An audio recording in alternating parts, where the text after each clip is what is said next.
క్రీస్తునందున్న ప్రియులందరికీ gospel for you channel తరపున ప్రేమపూర్వక శుభాభినందనలు. ఈ రోజు మనం తమ తరము వారందరిలో నీతిమంతుడిగా, నిందారహితుడిగా, దేవుని యందు భయభక్తులు కలిగి దేవునితో నడిచిన నోవహును గురించి ఈ వీడియోలో తెలుసుకుందాం. నోవహు దేవుడు భూమి ఆకాశములను, సమస్త జీవరాశులను, మనుష్యులను సృష్టించాడు. నరులు భూమి మీద బాగా విస్తరించారు. దేవుని ప్రజలైన షేతు సంతానము శపించబడిన కయ్యూని సంతతికి చెందిన అన్యుల కుమార్తెల అందచందాలకు ముగ్ధులై వారిని వివాహం చేసుకున్నారు. వారి వలన సంతానాన్ని పొందారు. ఈ విధంగా దేవుని ఎడల భయభక్తులు లేని జనాంగము భూమిపై విస్తరించింది. ప్రజలు అక్రమ కార్యాలు చేస్తున్నారు. వారి ఆలోచనలు చెడిపోయాయి. ఇదంతా చూసి దేవుడు చాలా సంతాపపడ్డాడు. నేను భూమిపై సృజించిన నరులను, ఇతర జీవరాశులను పూర్తిగా నాశనం చేస్తాను అని అనుకున్నాడు. నోవహు యెహోవా దృష్టిలో చాలా దయ పొందినవాడు.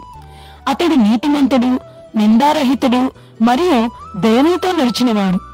దేవుడు నోవహును పిలిచి ఇలా చెప్పాడు: నేను మహాభయంకరమైన జలప్రలయం ద్వారా మానవ జాతిని, సృష్టిలోని జీవరాశులను నాశనం చేయబోతున్నాను.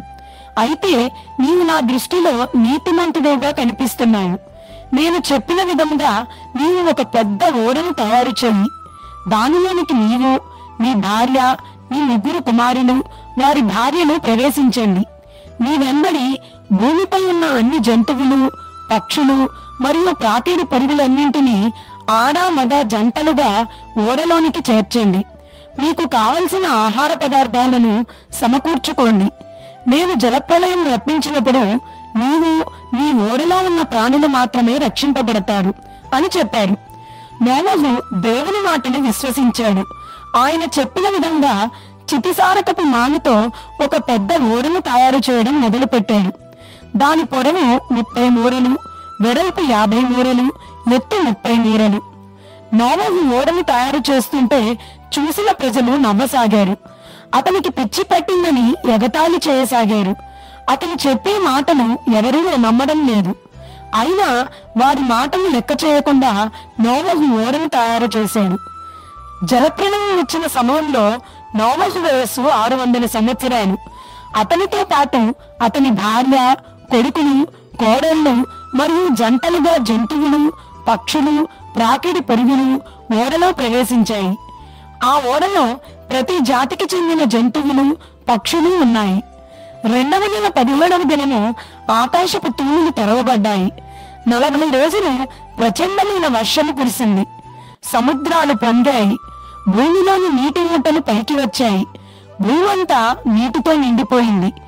ఓడ క్రమంగా నీటిపై తేలి ప్రయాణం చేయసాగింది. నీళ్లు 15 మూరల ఎత్తు నిలిచాయి. పల్లెలు, పట్టణాలు, చెట్లు, గుట్టలు అన్నీ మునిగిపోయాయి. భూమిపై ఉన్న సమస్త జీవరాశులు మరణించాయి. భూమి మీద 150 రోజుల వరకు నీళ్లు వ్యాపించి ఉన్నాయి. నోవహు, అతని ఓడలో ఉన్న ప్రాణులు మాత్రమే జీవించి ఉన్నారు. 7వ నెల 17వ దినమున 150 దినముల తరువాత ఓడ అరారాతు కొండ మీద నిలిచింది. నీళ్లు 10వ నెల వరకు నెమ్మదిగా తగ్గుతూ వచ్చాయి. నోవహు ఓడ కిటికీని తెరిచి బయటికి చూశాడు. వర్షం ఆగిపోయిందని గ్రహించాడు. అతడు ఒక కాకిని బయటికి వదిలాడు. అది తిరిగి రాలేదు.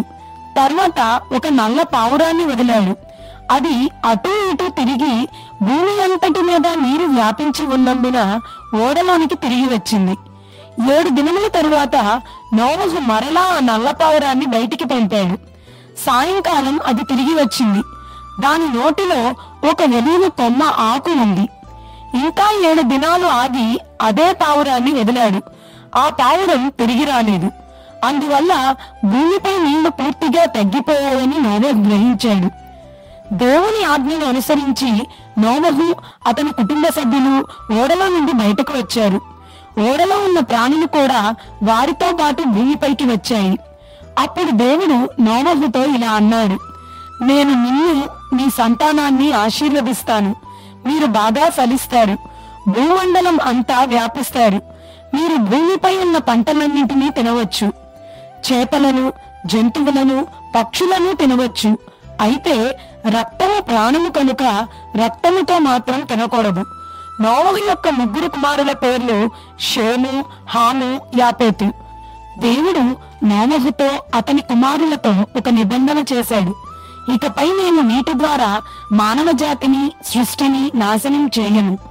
జనులు జలప్రలయం ద్వారా నాశనం చేయబడరు. మీకు నాకు మధ్య ఏర్పరచుకున్న ఈ నిబంధనకు గుర్తుగా మేఘంలో నా ఇంద్రధనస్సు ఉంచుతున్నాను. నేను దానిని చేసి భూమిపై ఉన్న సమస్త జీవరాశులకు నేను చేసిన నిబంధన జ్ఞాపకం చేసుకుంటాను. షేము, హాము, యాపేతు అని వారి సంతానము భూమి అంతటా వ్యాపించింది. నోవహు వ్యవసాయం చేసి ద్రాక్ష తోటలు వేశాడు. జలప్రలయం అయిపోయిన తరువాత నోవహు 350 సంవత్సరాలు జీవించాడు. మొత్తం 950 ఏండ్లు బ్రతికి తరువాత మరణించాడు. నోవహు విశ్వాసికి సూచనగా ఉన్నాడు. దేవుని మాటను విశ్వసించినందున అతడు, అతని ఇంటివారు రక్షింపబడ్డారు. ఓడ యేసుక్రీస్తుకు సాదృశ్యంగా ఉన్నది. ఓడలో ఉన్న మనుషులు, ఇతర ప్రాణులు మరణం నుండి తప్పించుకున్నారు. కాగా ఇప్పుడు క్రీస్తు యేసునందున్న వారికి ఏ శిక్షావిధి లేదు అను వాక్యము ధ్యానించదగినది. జలప్రలయంలోని పెనుగాలులు, వర్షము, పెద్ద అలలు అన్ని ఓడను చాలా ఇబ్బంది పెట్టాయి. ఓడలో ఉన్నవారు మాత్రం భద్రంగా, నిశ్చింతగా ఉన్నారు. అలాగే యేసుక్రీస్తు అను నావలోనికి ఎక్కినప్పుడు మన జీవితాలు, మన ఆత్మ సహితము భద్రముగా, సురక్షితముగా, నిశ్చింతగా ఉంటాయి. కాబట్టి దేవుని ప్రజలారా, నీతిమంతులుగా జీవిస్తూ యేసయ్య నామలో ప్రయాణిద్దాం. దేవుని రాజ్య వారసులవుదాం.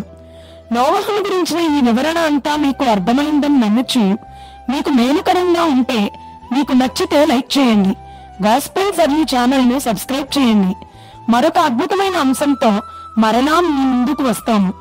దేవుని మహోన్నతమైన నామములకు మహిమ, మీకు సమాధానమును కలుగునుగాక. ఆమేన్.